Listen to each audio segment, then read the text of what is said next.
Hello po mga kabayan, kamusta po kayo? Sana po nasa maayos po kayong kalagayan. Si Kamanong po inyong lingkod ay nagbabalik po muli at tayo po ay magsama-sama magkomentuhan dito po sa Tambayang Makabayan. Mag-umpisa na po tayo. Ito po mga kababayan, ang ombudsman po. Imbis po habulin at kasuhan po ng kasuhan ang isang damukal pong mga politiko na nakinabang po sa trilyon-trilyon at daan-daang bilyong iskandalo ng korupsyon. Mismo ang Pangulo na nagsabi, hahabulin nila sila, hahabulin daw nila at pananagutin at ipakukulong. Pero po, ano po ang nangyayari sa ombudsman? Imbis na habulin po ang mga korap at magnanakaw, ang kinakasuhan po mga kababayan, katulad po ngayon, ang isa raw po na hinahabol po ngayon at dapat kasuhan ng plunder, indirect bribery, si Senator Marcoleta. Dahil daw po sa nag-donate sa kanya nung siya po ay kumakandidato ng kampanyahan nung nakaraang halalan. Dahil sa donation, kailangan po siyang sampahan ng plunder at direct bribery ng ombudsman. Unbelievable. Hindi po ito ninakaw at hindi po ito galing sa buwis ng taong bayan, pero kailangan pong nasampahan ng plunder.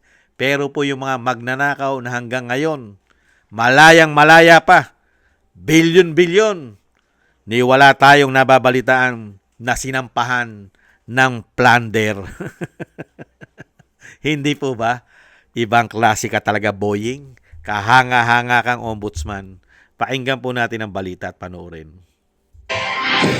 Sinampahan ang reklamong plunder at indirect bribery si Senador Rodante Marcoleta sa Ombudsman dahil sa pagtanggap umano ng regalong 75 million pesos. Ang sabi ng mga investigador ng Ombudsman, masyadong malaki ang halagang tinanggap ng nooy kongresistang si Marcoleta para isiping walang hinihintay na kapalit ang mga nagbigay. Nakatutok si Joseph Moro. Dati ng issue kay Senador Rodante Marcoleta ang pagtanggap niya ng pera mula sa tatlong donor noong isang taon na hindi niya idineklara sa kanyang Statement of Contributions and Expenses.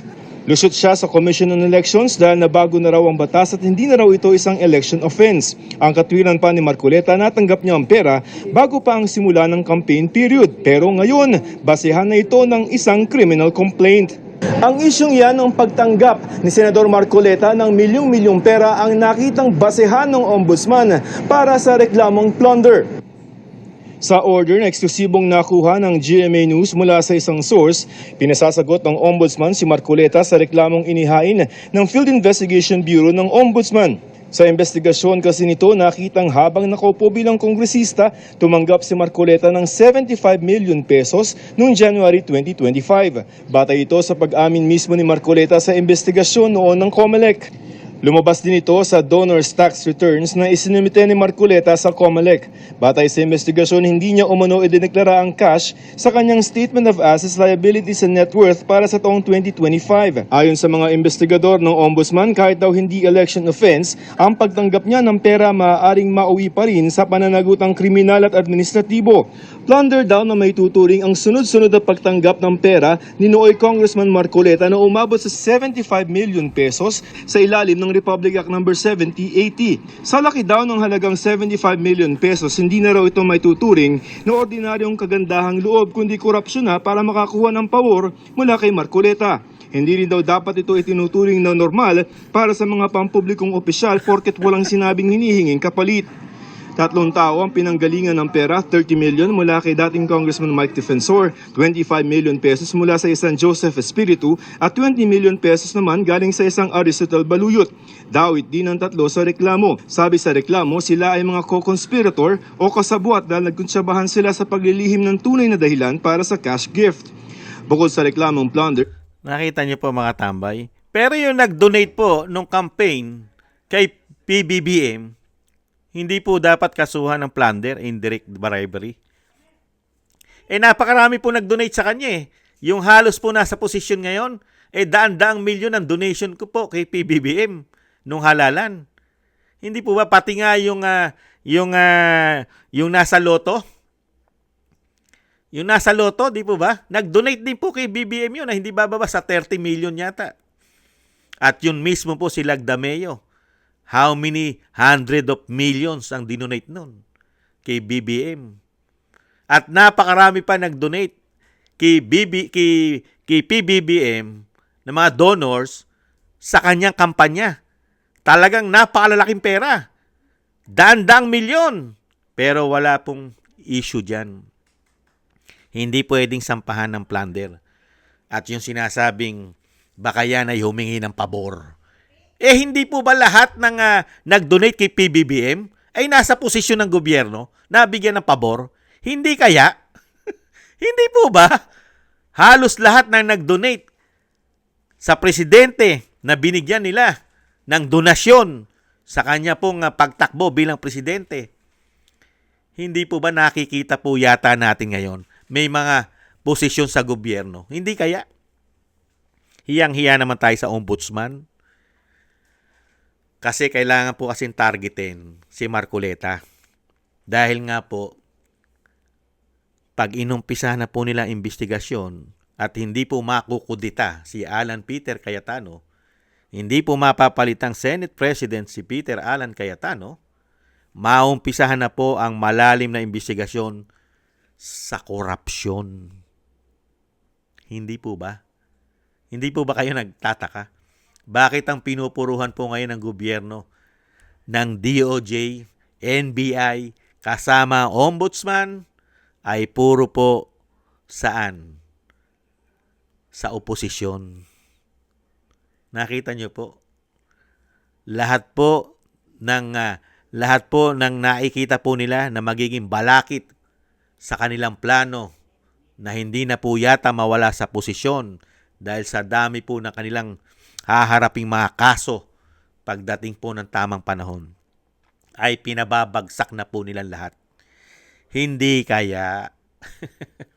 Kasi kung si Marcoleta isi-single out mo sa mga donor, donasyon, halos ng mga politiko na tumakbo sa higher position ay tumataginting na napakaraming donasyon. Daan-daang milyon. Hindi po ba? Wala pong exempted dyan. At alam naman po natin, si Senator Marcoleta ay isa pong Iglesia ni Cristo, INC. Unang-una, hindi ba magdo-donate dyan ang INC dahil kapatiran?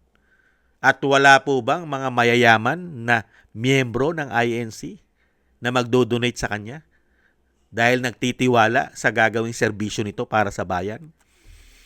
At wala pa naman kayong napapatunayan na may issue ng korupsyon si Senator Marcoleta mula nang siya ay naging senador. Meron po bang pumutok sa kanya na katulad ng mali-maleta na siya ay tumanggap ng mali-maleta? Bakit yung mga tumanggap ng mali-maleta ayon kay Saldico at kay Gutesa at sa 18 Marines ay hindi nyo hinahabol at kasuhan ng plunder? Bakit? Ombudsman, yung nawawalang pera na hinahanap ng Pilipino, trilyon, daan-daang bilyon, tulog, walang aksyon, patay malisya lang, ilang buwan na, mag-iisang taon na, investigasyon pa rin sila, pero pagdating sa mga kalaban sa politika, instant, kailangan usigin agad. Unbelievable. Nakita niyo po? Kawawalang hiyan itong mga tarantadong hudas na ito. Di umano. Sinisingle out nila. Di ba sunod-sunod na si Bato. Hindi pa nagbababa ng desisyon ang judicial. Pinangungunahan na ng executive. Dahil ang usapin ng ICC at ang bansang Pilipinas na may sarili tayong sovereignty at meron tayong judicial, ay usapin po yan ng judicial. Mas makapangyarihan po ang judicial pagdating po sa mga international law. Lalong-lalo po yung sinasabing international ICC. Iba ang batas nila ron, iba batas natin. Hindi ba? Pinag-uusapan yan. At ang magdidesisyon dyan, ang ating kataas-taasang hukuman. Pero wala pang inilalabas kung tatanggapin ng bansang Pilipinas ang ICC sa ating bansa, pinangunahan na nila. Ginawa na nilang wanted at pugante agad si Bato. At ngayon, sinusunod-sunod na po nila. Si Jinggoy, meron na rin po yan. Naharap na rin po yan, di po ba? Susunod na po nila dyan si Escudero. Si Escudero din po, pinasasagot na rin nila. At susunod na po dyan si Bongo. Sunod-sunod na po yan, mga kababayan. Hindi kaya? Nakikita po natin ang mga maitim na balak ng mga taong ito na mga sakim di umano sa kapangyarihan. Sakim. Lahat po'y pinababagsak nila. Hindi kaya? Kaya dito po makikita mo yung pagiging biases. Pupuruhan mo si Senator Marcoleta na wala pa siyang sinasabing binibigyan ng pabor. Meron ba? Meron na po bang pabor na ibinigay si Senator Marcoleta na pumuputok ngayon? Na nagkaroon po ng iskandalo dahil binigyan ng pabor? Dahil kay Senator Marcoleta, itong tao na ito ay nakalabag, nakapagnakaw, isang damukal na ginawang kasamaan sa ating bansa dahil sa endorso, dahil kay Senator Marcoleta, dahil ito'y nagbigay ng donasyon sa kanya. Wala pa naman siyang issue eh. Hindi po ba? At siya po ay malinis na at okay na siya sa COMELEC. Pero pagdating sa ombudsman at pagdating sa DOJ, hindi pa tapos. Ganyan po kalupit. Pero yung sinasabi nga natin, lahat sila tumanggap ng donor, donasyon. Lahat sila. Pati ang Vice President nakatanggap din siya. Hindi kaya, lalong-lalo nga sinasabi natin, ang Pangulo ng Pilipinas ngayon ay isang damukal po ang natanggap nila na donasyon. Hindi ba na pumasok sa kanila? Bakit hindi mo imbestigahan din yan? Hindi kaya? Baka nabigyan ng pabor. Nabigyan din sila ng pabor ang mga nag-donate sa Pangulo ngayon. Hindi ba imbestigahan yan, Boying? Yan ang nakikita ng Pilipino ngayon. Lahat na nag-donate halos sa Pangulo yata ay nabigyan ng pabor. Yung isa nga, secretary pa ng DA, ng Department of Agriculture, nag-donate din po siya. Di umano sa Pangulo. Hindi po ba? Nag-donate din, pero nabigyan ng posisyon. Yung po ba hindi conflict of interest? Boying?